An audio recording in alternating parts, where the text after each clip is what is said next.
नमस्ते, सदावत सले मातृभूमि, जय हिंद। दोस्तों, शुरू करते हैं आज के डिफेंस समाचारों को। पहली अपडेट इंडियन एयरफोर्स को लेकर आ रही है। दरअसल ऐसा कहा जा रहा है कि इंडियन एयरफोर्स अब राफेल फाइटर जेट के रिपीट ऑर्डर दे सकती है। दरअसल इंडियन एयरफोर्स के जो टॉप कमांडर्स हैं वो अब केंद्र सरकार से इस बारे में बातचीत करने वाले हैं कि 36 और राफेल लड़ाकू विमानों का ऑर्डर दिया जाना बेहद जरूरी है और ये सौदा भी गवर्नमेंट टू गवर्नमेंट डील के तहत ही किया जाएगा।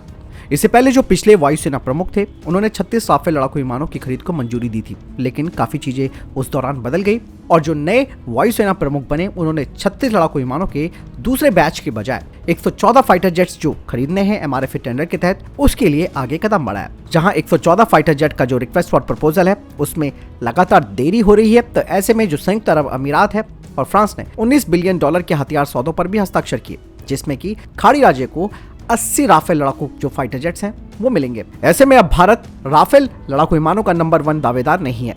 वहीं दूसरी तरफ इंडियन नेवी जल्द ही 26 राफेल मरीन फाइटर जेट्स को खरीद सकती है, जिनका इस्तेमाल एयरक्राफ्ट कैरियर से किया जाना है और इसे मार्च में मंजूरी मिल जाएगी। दोस्तों, अगर Indian air force Rafale fighter jet के दूसरे बैच को मंजूरी देता है तो एमआरएफ टेंडर खत्म किया जा सकता है, क्योंकि Indian air force government to government deal में राफेल फाइटर जेट्स की तीसरी किस्त का ऑर्डर देना भी पसंद कर सकती है और जो कि फ्लीट साइज को 108 तक ले जाएगा और ये जो एमआरएफ के 114 फाइटर जेट्स हैं उसके बेहद करीब की ये संख्या है। यानी कि राफेल फाइटर जेट के 2 और बैच खरीदे जा सकते हैं भारतीय वायुसेना के द्वारा। हालांकि ये भारतीय वायुसेना के लिए एक अच्छा विचार हो सकता है, क्योंकि एमआरएफए के तहत अभी तक रिक्वेस्ट फॉर प्रपोजल भी जारी नहीं किया गया है, तो चीजें साफ हो जाती हैं कि भारतीय वायुसेना राफेल फाइटर जेट का रिपीट ऑर्डर देगी और उसके बाद एक और ऑर्डर देगी। तो और ये जो 2 बैचों में 36 राफेल विमान आने हैं, तो वो कुल मिलाकर 108 की संख्या को पूरा कर सकते हैं। बढ़ते हैं अगली अपडेट की तरफ। दरअसल दोस्तों, आप सबको मालूम है कि इंडियन एयरफोर्स के 2 विमान आपस में टकरा गए थे, जिसमें कि एक पायलट ऑन ड्यूटी रहते हुए वीर गति को प्राप्त हो गया था। ऐसे में इस पूरे हादसे की जो इन्वेस्टिगेशन थी उसे भारतीय वायुसेना के एयर कमोडोर कर रहे हैं, लेकिन कुछ खबरें सामने आई हैं इस घटना को लेकर और ये जो घटना थी उसे तीसरे एयरक्राफ्ट ने देखा था, जिसमें कि सुखोई 30 और मिराज आपस में टकरा गए थे। आपको बता दें कि जो तीसरा कॉम्बैट एयरक्राफ्ट था Su-30 फाइटर जेट, उसके 2 पायलट्स ने इस पूरी घटना को अपनी आंखों से भी देखा। आपको बता दें कि इस एक्सरसाइज के दौरान 3 फाइटर जेट्स आपस में इंगेज थे, यानी कि ये जो एक्सरसाइज थी वो 2 वर्सेस 1 कॉम्बैट प्रैक्टिस थी। इस दौरान मिराज 2000 का जो रोल था वो काफी एग्रेसिव था। यानी कि दोस्तों, इस बात से आप अंदाजा लगा सकते हैं कि भारत किस स्तर की अपनी तैयारियां कर रहा है। यानी कि 2 वर्सेस 1 कॉम्बैट प्रैक्टिस, आप समझ रहे हैं कि एक फाइटर जेट को 2 फाइटर जेट के साथ एंगेज करना है और युद्ध के मैदान में उसे खत्म करना है। बढ़ते अगली अपडेट की तरफ। दोस्तों, प्राइवेट सेक्टर की फर्म कल्याणी ग्रुप अब अपने लाइट टैंक के प्रोटोटाइप को लॉन्च करेगी इस साल के अंत में और इसका तुरंत मोबिलिटी ट्रायल भी शुरू हो जाएगा। कल्याणी ग्रुप की तरफ से जो डॉक्यूमेंट शामिल किए गए हैं उसमें टूल पर लाइट टैंक को दिखाया गया है, जिसे टर्की की कंपनी रोटोकार तैयार करती है। हालांकि ये बात साफ नहीं है कि टूल पर लाइट टैंक की जो फोटो दिखाई गई है डॉक्यूमेंट में, क्या वो रिप्रेजेंट करने वाली फोटो है या फिर कल्याणी ग्रुप टर्किश कंपनी के साथ इस लाइट टैंक को बनाने के लिए बातचीत कर रहा है। बढ़ते अगली अपडेट की तरफ। दोस्तों, मैंने आपको डिफेंस अपडेट में बताया था कि अमेरिका एरो इंडिया 2023 में अपने F-35 5th generation fighter jet के स्टैटिक और फ्लाइंग डिस्प्ले को प्रदर्शित करेगा। वहीं अमेरिका का प्लान ये है कि वो भारत को अपने इस F-35 फाइटर जेट को बेच सके, यानी कि पिच कर सके। हालांकि बोइंग का F-15EX को भी भारतीय वायुसेना की तरफ से पसंद नहीं किया जा रहा है और F-16 की तो बात आप छोड़ ही दीजिए। कहा यह जा रहा है कि F-35 का भारत में टेस्ट फ्लाइट किया जा सकता है अगर Indian air force France Rafale F-4 के ऊपर इसे चुनती है तो। बढ़ते अगली डिफेंस अपडेट की तरफ। दोस्तों, advance weapons and equipment India limited भारतीय सेना को 18 धनुष गन को डिलीवर कर चुकी है, जिसकी वजह से भारतीय सेना की पहली धनुष रेजिमेंट तैयार हो चुकी है। कंपनी का कहना है कि वो और धनुष हाविजर को डिलीवर करेगी, जिससे कि दूसरी धनुष रेजिमेंट को तैयार किया जा सकेगा और ये मार्च 2023 में हो जाएगा और मार्च 2023 में धनुष की दूसरी रेजिमेंट तैयार हो जाएगी।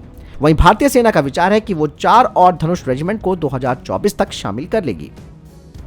बढ़ते अगले अपडेट की तरफ। गोदरेज एरोस्पेस ने ब्रह्मोस एरोस्पेस के सीईओ को ब्रह्मोस प्रोजेक्ट के तहत ब्रह्मोस के टेक्नोलॉजी बूस्टर को सौंपा है। आपको बता दें कि गोदरेज मेन फ्रेम के अतिरिक्त इसके कंट्रोल सरफेसेस और नोज कैप की सप्लाई करती है ब्रह्मोस एरोस्पेस को।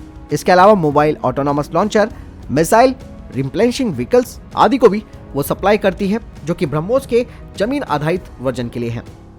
बढ़ते हैं अगले अपडेट की तरफ, जो कि ऑकस को ही लेकर आ रही है। दोस्तों, आप सबको मालूम है कि ऑकस के लिए यूनाइटेड किंगडम ने भारत की पैरवी की है। लेकिन दोस्तों, अगर भारत ऑकस ग्रुप में शामिल हो जाएगा तो इससे भारत का जो दोस्त रशिया है वो दूर हो जाएगा। और सबसे बड़ी बात यह है कि भारत को जो रूसी परमाणु पनडुब्बियां हैं वो फिर पट्टे पर नहीं मिल पाएंगी। और यही ये पश्चिमी देश चाहते भी हैं कि भारत और रशिया इन दोनों को अलग किया जा सके। दरअसल यूके भारत और जापान के लिए परमाणु पनडुब्बियों के त्रिपक्षीय आदान प्रदान का विस्तार करना चाहता है, ताकि ये जो क्वाड सदस्य हैं वो चाइना की नौसेना का मुकाबला मिलकर कर सके। लेकिन दोस्तों, अभी भारत इसमें शामिल होने के लिए आश्वस्त भी नहीं है। वहीं जो हमारे डिफेंस एनालिस्ट हैं वो कहते हैं कि जब ऑकस की घोषणा की गई थी तो संयुक्त राज्य अमेरिका ने इस बात को साफ कर दिया था कि जो नीश न्यूक्लियर सबमरीन टेक्नोलॉजी है वो केवल ऑस्ट्रेलिया को ही ट्रांसफर की जाएगी, और किसी अन्य देश को इस तरीके के प्रस्ताव में अगर शामिल किया जाता है तो उसे नीश न्यूक्लियर सबमरीन टेक्नोलॉजी नहीं मिलेगी। यानी कि बहुत कुछ इसमें बदला हुआ है और भारत को इसमें फंसाए जाने की कोशिश की जा रही है। हालांकि जब ऑस्ट्रेलिया को न्यूक्लियर अटैक सबमरीन मिलने की बात हुई थी ऑकस समझौते के तहत, तो भारत ने इस पर कोई प्रतिक्रिया नहीं दी थी। लेकिन मैं आपको बताना चाहूंगा कि ये भारत है जिसके साथ चीन का युद्ध होने की संभावना सबसे अधिक है, क्योंकि पिछले 2 सालों से आप सब देख रहे हैं सीमा पर तनाव भी बना हुआ है। और भारत ने कभी भी यूनाइटेड किंगडम या फिर अमेरिका से इस तरीके के सौदे का अनुरोध तक भी नहीं किया है। बाकायदा ये जो अमेरिका और यूके हैं उस बात को जानते हैं कि भारत अपने परमाणु पनडुब्बी कार्यक्रम के लिए रूस पर निर्भर है, क्योंकि भारत को 2025 से शुरू होने वाली 2 रूसी परमाणु हमला करने वाली पनडुब्बियां मिलने वाली है। और इसे रोकने के लिए यूके और यूएस ने यह चाल चली है कि भारत को ऑकस का गाजर पकड़ा दिया जाए। और अगर भारत ने ऐसा सोचा भी कि ऑकस में शामिल हो जाए तो ऑब्वियस सी बात है भारत के परमाणु पनडुब्बी कार्यक्रम पर जो रूस का प्रभाव है, यानी कि जो समर्थन है, वो पूरी तरीके से खत्म हो जाएगा। हालांकि भारत भी खुद की अपनी न्यूक्लियर अटैक सबमरीन को तैयार करा है, जिसमें कि भारत अपनी खुद की न्यूक्लियर रिएक्टर टेक्नोलॉजी को इन पनडुब्बियों पर लगाना चाहता है, जो कि अमेरिका और यूनाइटेड किंगडम की न्यूक्लियर रिएक्टर टेक्नोलॉजी से सुपीरियर भी होगी। अब यहाँ पर कुल मिलाकर यह कहा जा सकता है कि भारत को परमाणु पनडुब्बियों को कैसे और कहां संचालित करना है, इस पर अमेरिका और ब्रिटेन के द्वारा निर्धारित किए जाने के बजाय, यानी कि उनका जो फैसला थोपा जा रहा है उसमें हाँ में हाँ मिलाने की बजाय भारत को अपनी जो स्ट्रैटेजिक ऑटोनॉमी है उसे रखना पसंद करना होगा। और दोस्तों, दूसरी तरफ भारत रशिया से जो न्यूक्लियर अटैक सबमरीन को लीज पर लेता है, जिसमें कि रशिया की असिस्टेंस रहती है, इसका इस्तेमाल भारत अपनी खुद की न्यूक्लियर अटैक सबमरीन प्रोग्राम में करेगा। और जो रशिया के कंसल्टेंट है वो भारत के साथ इस प्रोग्राम में बहुत ही करीबी से भी काम करेंगे। इसीलिए भारत को ऑकस के जाल में फंसने से बचना चाहिए और इसके बजाय भारत को स्थानीय स्तर पर न्यूक्लियर अटैक पनडुब्बियों को विकसित करने पर ध्यान देना चाहिए, ताकि भारत की जो स्वतंत्र विदेश नीति है वो बनी रह सके और उस पर किसी भी तरीके का प्रतिबंध और दबाव न डाला जा सके। आपको क्या लगता है इस बारे में कमेंट सेक्शन में लिखकर जरूर बताइएगा। बढ़ते अगली अपडेट की तरफ। दोस्तों, संसद का बजट सत्र शुरू हो रहा है और बजट सत्र के शुरू होने से पहले देश की राष्ट्रपति द्रौपदी मुर्मू ने दोनों सदनों की संयुक्त बैठक में अपना अभिभाषण दिया है। इस दौरान उन्होंने कहा कि भारत दुनिया की सबसे बड़ी अर्थव्यवस्थाओं में से एक है। यही नहीं, राष्ट्रपति ने सीमा पर हो रही कार्रवाइयों पर भी जिक्र किया। उन्होंने कहा कि सर्जिकल स्ट्राइक से लेकर आतंकवाद पर कठोर प्रहार तक, एलओसी से लेकर एलएसी तक हर दुस्साहस के कड़े जवाब तक, धारा 370 को हटाने से लेकर 3 तलाक तक भारत सरकार की पहचान एक निर्णायक सरकार की रही है। साथ ही राष्ट्रपति द्रौपदी मुर्मू ने स्वदेशी रक्षा निर्माण की सराहना की और कहा कि भारत सरकार की पहल के कारण देश का रक्षा निर्यात कई गुना बढ़ गया है। उन्होंने कहा कि हमारे डिफेंस एक्सपोर्ट में 6 गुना की वृद्धि हुई है और आज आईएनएस विक्रांत के रूप में पहला स्वदेशी विमान वाहक पोत भी हमारी नौसेना में शामिल हो गया है। बढ़ते हैं अगले अपडेट की तरफ। इंडियन एयरफोर्स का ईस्टर्न एयर कमांड अब मेगा एक्सरसाइज को शुरू कर चुका है नॉर्थ ईस्ट रीजन में, जिसमें कि कई प्लेटफॉर्म शामिल हैं और इसमें फ्रंट लाइन फाइटर जेट्स जैसे कि राफेल और SU-30 एयरक्राफ्ट भी शामिल हैं। इस एक्सरसाइज के दौरान इनकी कॉम्बैट रेडीनेस को जांचा जाएगा लाइन ऑफ एक्चुअल कंट्रोल पर। वहीं जो सभी फ्रंट लाइन एयरबेस हैं, इसके अलावा की एडवांस लैंडिंग ग्राउंड्स हैं जो कि नॉर्थ ईस्ट में है, वो सभी इस एक्सरसाइज में शामिल हैं। बढ़ते अगले अपडेट की तरफ। दोस्तों, जल्द ही इसरो और नासा मिलकर ऐसे सैटेलाइट को लॉन्च करने जा रहे हैं जो जोशीमठ जैसी घटनाओं को होने से पहले ही अलर्ट भेज देगा। दरअसल इस सैटेलाइट को बनाने में करीबन 10,000 करोड़ रुपए लगे हैं। कहा यह जा रहा है कि इस साल सितंबर में इस सैटेलाइट को GSLV MK2 रॉकेट से लॉन्च किया जाएगा और इस सैटेलाइट से दुनिया को भी फायदा मिलेगा। दरअसल इसरो और अमेरिकी स्पेस एजेंसी नासा इस साल दिसंबर में निसार यानी कि NASA ISRO synthetic aperture radar को लॉन्च करने वाले हैं। यह दुनिया का सबसे महंगा अर्थ ऑब्जर्वेशन सैटेलाइट है। इस प्रोजेक्ट में जैसे कि मैंने बताया कि 10,000 करोड़ रुपए का खर्चा है। यह सिर्फ किसी शहर के धंसने की घटना ही नहीं, यह सैटेलाइट पूरी दुनिया पर नजर रखेगा और यह उपग्रह तूफान, ज्वालामुखी, बवंडर, भूकंप, ग्लेशियरों का पिघलना, समुद्री तूफान, जंगली आग, समुद्रों के जलस्तर में बढ़ोतरी समेत कई आपदाओं पर अलर्ट देगा।